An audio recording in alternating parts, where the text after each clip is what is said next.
Happening right now on Sports Extra. Football season officially over, which is probably the saddest day of the year. And the Eagles, they are Super Bowl champions. How does that relate to the Falcons? Well, Kirk's comments got him in trouble again. Or did it? The Hawks were sellers at the trade deadline, and Brittany Griner's star power has arrived right here in the A. Here's a little bit of a preview on what we have on tap for you tonight.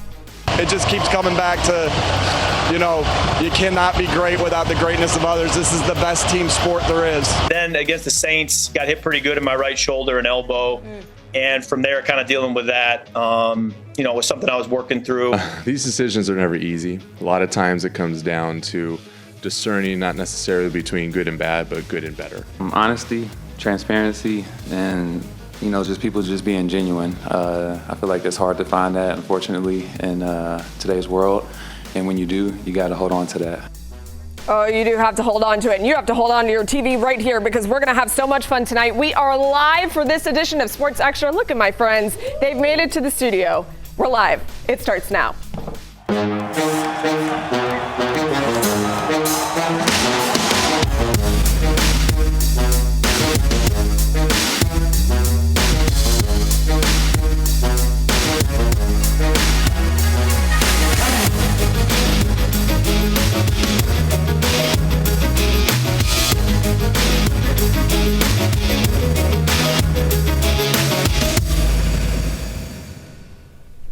How about that fancy new open? Y'all like that? Welcome to Sports Extra, everybody. Thanks for staying up late with us this evening. So not many people were thrilled about who was actually in the Super Bowl, but I don't think that many people saw the result that was coming, so you were entertained regardless. Let's get right into it, and let me direct your attention to this. There is no three-peat. Thank goodness, right? At least for some of us. Super Bowl 59 was an absolute beatdown by the Eagles, and the Birds are taking home their second Super Bowl in franchise history, taking down the Chiefs. It was all Eagles, all game. Super Bowl MVP Jalen Hurts gives his credit to his defense. Number one, defense wins championships. Defense wins championships, and we saw how they played today. We saw the difference they made in the game, and they gave us opportunities, gave us short fields, and we were able to do what we do. Do what they did and did it well too. I'm very happy for Jalen Hurts. It was an incredible game to watch, and I have two very incredible guests. Although you work here, so I don't know if I can call you a guest. This is Reggie Chatman, if you didn't know. Hello. Look, so the guy that you had on earlier with a tie, that's not me anymore. Okay. I'm guest Reggie now. We are without the tie, so this is guest Reggie. I'm a different dude, totally different dude. Well, we love both versions of Reggie, and also by the skin of his teeth, he made it. Gabe Burns, thank you for being here on a night where Atlanta traffic is so unpredictable, my friend. Atlanta traffic really is something else, especially for those of us, trying to get to work on time. Right? So. You're right, and we appreciate you being here for sure, especially for this live show. We're great to have you guys here with us this evening. And look, Atlanta traffic, that is undefeated every time. But you know what? The Chiefs, they were the ones that a lot of people thought could get this three-peat done. And, I was a little snarky off the top about the Chiefs. It would have been cool to see a three-peat, but I think the Eagles, Reggie, them getting their second Super Bowl title in franchise history in the way that they did it. What did you think about Super Bowl 59? I mean, just a dominant performance from the Eagles. I mean, and look, if you want to put one word into it, yeah, it was a little bit surprising because although you knew the Eagles had maybe the best roster in the sport, and every position they got superstars, you always felt like Patrick Mahomes somehow, some way would pull some black magic out of a hat, ended up pulling off a win. He couldn't do it because that front for the Eagles was so good, and I'm sure we're going to talk a whole bunch about that tonight. Yeah, Gabe, what about you? Once again, it's a reminder that you win in the trenches. I mean, what their point. offensive line did, that defensive front is just so fierce, and the times that we have seen the Chiefs overwhelmed, we saw it against Tampa a few years ago in similar fashion. We saw it. Reggie's right. There's just stars at every single level. Howie Roseman, their general manager, has done a pretty remarkable job with that team. I don't think we've ever seen anything like the ending of this game, right? 2:47 on the clock, and a Gatorade bath is getting dumped on the head coach. Yeah. What is life? This was insane. Was in the game. Kenny Pickett was also in the game. I saw you taking pictures of him. It was a fun sight to see him be quarterback for just a little bit. It was a wild one for sure. Let's talk about another quarterback who wins Super Bowl MVP, Mr. Jalen Hurts. I said that I'm happy for him. I covered him when he was in college. He's such a cool story. He's always had to overcome adversity. He had on his phone, the confetti when he lost to the Chiefs a couple of years ago. That stuck with him, Gabe. What was it about his performance that was particularly special tonight over the Chiefs? Well, he managed the game incredibly well. He took calculated shots. I mean, it was really it was one of the best games he's played. And remember the last Super Bowl, he stepped up there too, even though they didn't win. I want to say about Jalen Hurts, and you know this having covered him, when you look at, he's been under so much pressure since college. You play at Alabama, you play quarterback for Lincoln Riley. Yeah. Then you're in Philadelphia, of all places. A lot of pressure. And this guy continues to answer. And there's been a lot of critics. There's been a lot of criticism. Some of it, a lot of it justified. He hasn't played well at times. But just who he is, how he overcomes adversity, how he's continued to develop as a player, because you think about him his early days at Alabama to where he is now. Honestly, this is what sports is all about. Seeing a guy like this and who he's become, it's really, really cool. He's so composed all the time. So to see just a couple of tears fall from his eyes as the clock was ticking down, I thought was really refreshing, because you don't really see that a lot from him. And I think his composure has taken him to this moment where he does have a ring now. He's got multiple. He had one in college as well. So he's a Super Bowl champion now. He can take a deep breath, and Philadelphia can, make a statue of Jalen Hurts or something as they grease the poles on Broad Street, I am sure. Our producer, Megan Smedley, will be showing us all of those things. Let's talk about the Philadelphia Dogs, represented well, right? 6 players on the Eagles.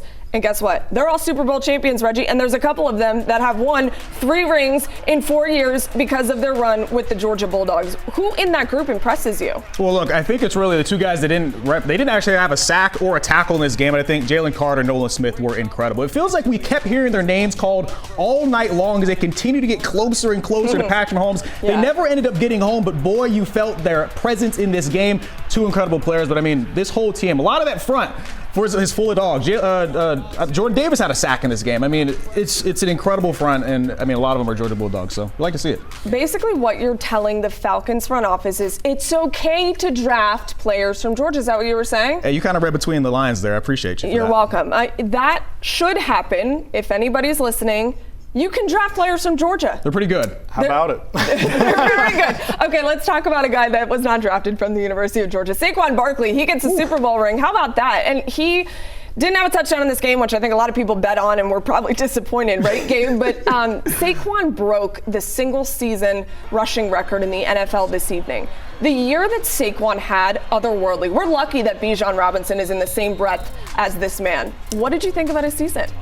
We were there his first home game with the Eagles, actually, against which the Falcons won, by the way. How about that? Monday Night Football, they were Kirk winners. Cousins clutch drive. Yeah. There you go. It was one of the greatest seasons that we've seen. I know that New York Giants fans are absolutely sick, and honestly, it's just the way that things are going for them, because I can't really blame them given where they were. You don't want to pay a running back. You let this guy go. He goes to one of your rivals. He has one of the best seasons that any running back's ever had, and he wins the Super Bowl. So, again, kudos to him, because this is one of those guys that we go back to at Penn State, one of the best running back prospects in recent memory, and he's fulfilled everything that we thought he would do. Similar to when we're watching Bijan Robinson play, when Megan Smedley, our producer, and I are watching football games together, we say he's so good so many times for those 2 players. So cool to watch him get a Super Bowl ring. I want to finish with the defensive line, Reggie.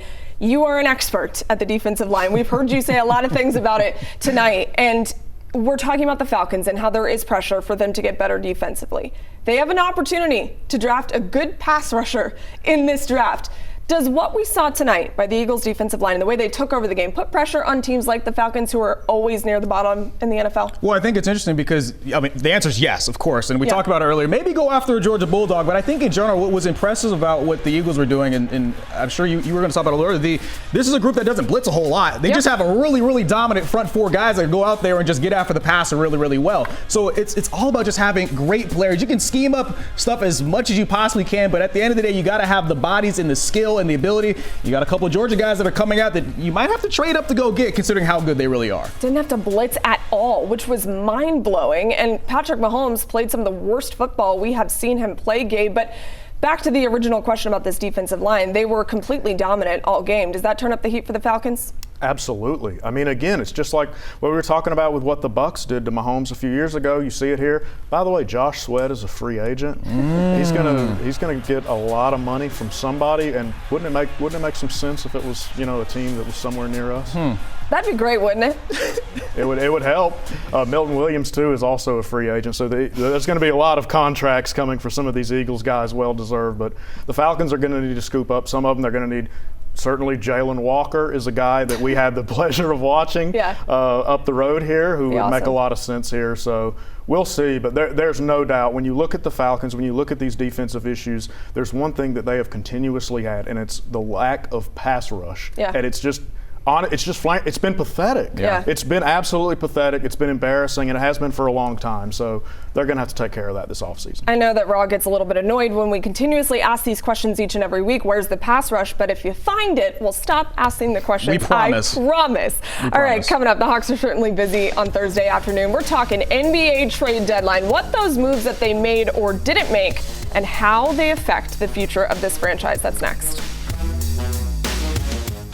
Welcome back, everybody. The NBA trade deadline certainly brought the drama this week, and the Hawks, they played their part in it, sending away 2 members of their core in DeAndre Hunter and Bogdan Bogdanovic. Now, they also bring in Karis LeVert, George Niang, Terrence Mann, and Bones Nyland, who's already been waived. General Manager Landry Fields says these moves were all about the future.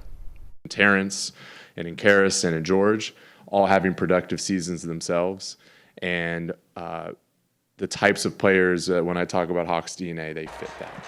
And so to get them here, as well as what I believe are valuable assets for our continued team building, is a part of why we did what we did. Want to wish those guys that were here well and nothing but the best, but excited about the guys coming in and the opportunities that we're going to have to continue to build. All right, guys, mixed reactions for what the Hawks did or did not do at the NBA trade deadline on Thursday, 3 p.m.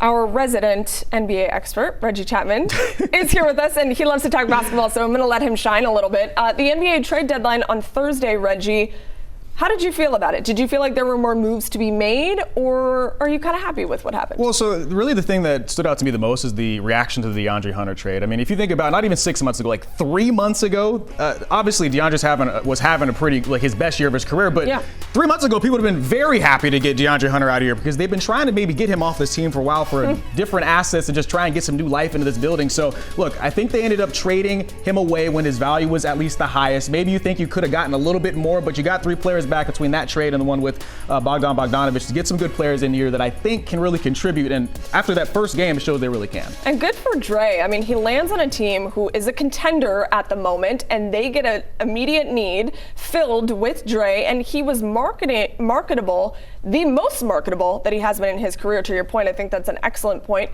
Gabe, for you, which absence are you going to feel a little bit more? Is it Dre or is it Bogey? Well, it's definitely Dre because Bogey wasn't having his best year. We know that, and we kind of expected him to move. Dre, I would agree. I feel like they could have gotten more for him, but you're right. You're right. This is a guy that they had been looking at moving previously, and it was understandable kind of why they did, and it's a great fit for him. I mean, that's a guy that you're going to be able to put on those Boston wings, right? That's going to be big for them in the playoffs. Yeah. I will say, as far as what they're doing here, you can only kind of sell hope for so long. Good point. The guys you're bringing in here, I mean, we need to start kind of seeing something. And I know, like, you look at what happened with Jalen Johnson, and now this team hasn't really held together.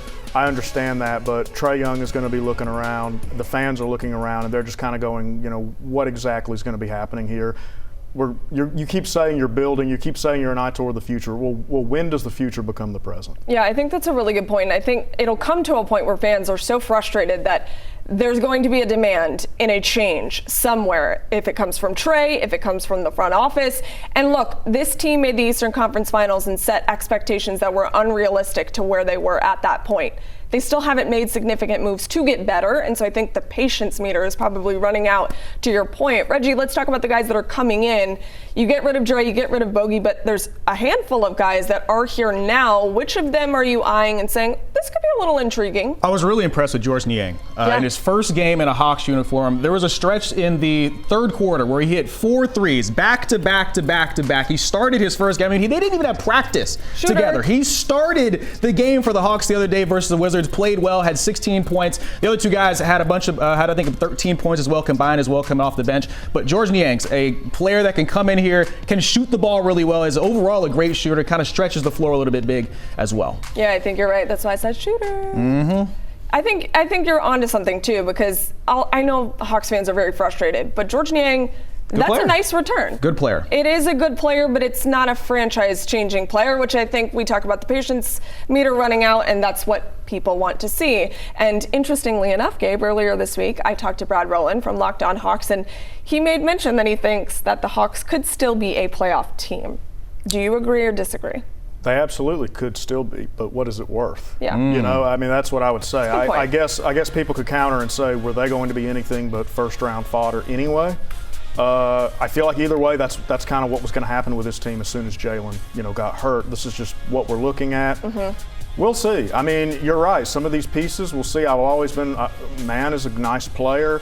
You look around, like maybe there's a little something more here, but this feels like to me, if this is going to be a playoff team, it's going to be a quick out. I hate to do the Hawks like this, but let's talk about a very exciting team in town, the WNBA, the Atlanta Dream. I'm sorry, the Hawks need to get me excited about something, but the WNBA, they're making really big moves. I mean, the Atlanta Dream just made their biggest move in franchise history, shook up the entire WNBA, shocked everybody, Reggie.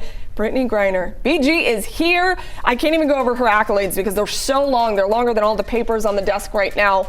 How much of an impact and a change does it make when a player like BG plays for your team? Well, I think it's interesting because we talk about hoping that your franchise brings on some talent that can make an instant impact, but even if they don't, just make things more exciting. But the thing about BG, she's going to do both. This deep into her career, like you said, her Wikipedia page, all of her accolades is long as can be. Yeah. It's just unbelievable. Championships all over the place. And the fact that she comes here, can dominate, and still is what? She's just coming off an all-star season. She's still averaging more than 17 points a night. She is still a star in this league and will continue to be on this team that has a couple other all-stars caliber players as well. She said ticky-talky. That's what she said. She called TikTok ticky-talky. Well. She'll learn. It's okay. She's got young teammates to teach her the ways of TikTok. All right, guys, coming up, Kirk Cousins. His comments may have actually gotten him in trouble again. Shocker, I know. All about his injury comments he made this week in New Orleans and how this actually adds another very interesting layer to the Falcons' offseason.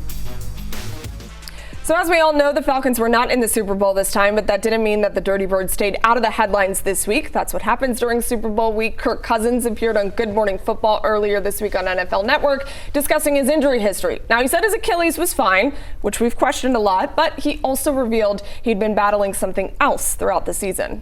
Then against the Saints, got hit pretty good in my right shoulder and elbow. And from there, kind of dealing with that, was something I was working through and just never really could get it to where I wanted it. And so now that the season's over, you have the time and the energy to say, okay, let's get the right ankle back. Let's get the shoulder back. Let's get the elbow back. So let's go back to that Saints game. The Falcons lose by 3. Kirk threw for more than 300 yards, but was sacked 3 times. Now, the following week, he did pop up on the injury report as limited on Wednesday, but was clear the rest of the week. The next game, a beatdown at the Broncos, which we try to forget, but Cousins threw for less than 200 yards in the loss, and afterwards, he said he was fine. Yeah, I'm good. That was a bit of a clerical error because we had walkthrough. And so when you walk through, they don't really know what you could have done or couldn't have done. If we had had a full speed practice, I would not have been on the report because I would have done everything. So you're 100%. Yeah. All right, Gabe, jump right in, will you? What did you think whenever he started doing what he does best and just saying a little too much? I think we all knew that he was dealing with stuff. Yeah. I think if you were watching the games, we suspected that. I totally get why he's saying it. I mean, he's got to kind of defend himself here, right? He's got to explain what went wrong. He's going to be looking for he's going to be looking for a starting job. So it doesn't look like that his relationship with it doesn't look like this is going to end very well. Yeah, it feels like it's hard for it to end that way, too. And I very much agree with you, and I'm glad you brought it up. They were 6-2. You don't just get that bad at the quarterback position that quickly. Something else was happening. He just happened to finally say it at this point in Super Bowl week, Reggie. But does it change what he said? Does it change your opinion of how things end with Kirk here in Atlanta if they do? Well, I think at the end of the day, the reason that he finally brought this up, like you guys said, is he wants to help himself get another job. So at the end of the day, look, at the end of the day, it is frustrating. I'm sure fans at home were like, dude, you could have said this way earlier. The fact that you were afraid to just let people know that you were injured, maybe have the guy behind you come in and play some games because he drafted your replacement, maybe that's the reason why he didn't say it. But at the end of the day, it's like, dude, this is the NFL. You have an opportunity to make sure your team knows what's going on. You played pretty badly the next 4 weeks. And so really, I think what it's going to now mean is that he's going to move on.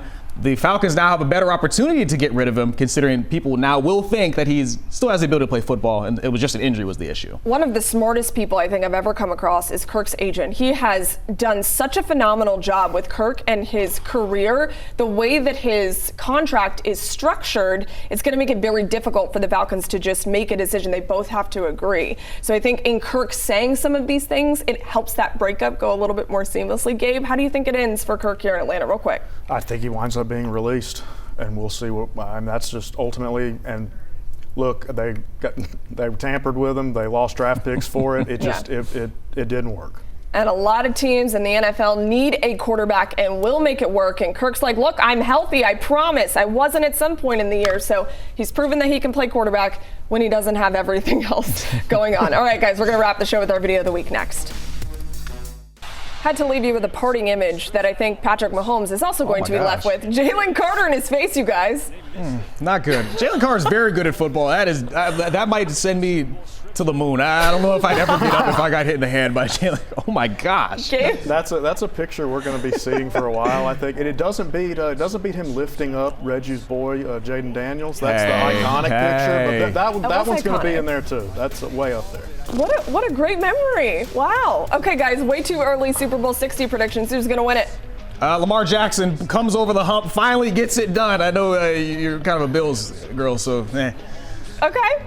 Lamar Jackson gets it done. Lamar and I are from the same place. I love it. Go ahead. I have Lions, Ravens, and I know that nothing good ever happens for Lamar or Detroit when it comes to the playoffs. But we're not going to be held to these, so I want to see Lions, Ravens. Oh, that would be great. I want the Bills to win. They've never done it, so I think it would be awesome. I want people to jump through a table But if Lamar wins too, that'd be fine. Michael Penix MVP season. Falcons go to the Super Bowl. Let's do it. All right. Happy Spring Training Week, everybody. Thanks for joining us live here on Sports Extra. Have a wonderful week. We'll see you next Sunday.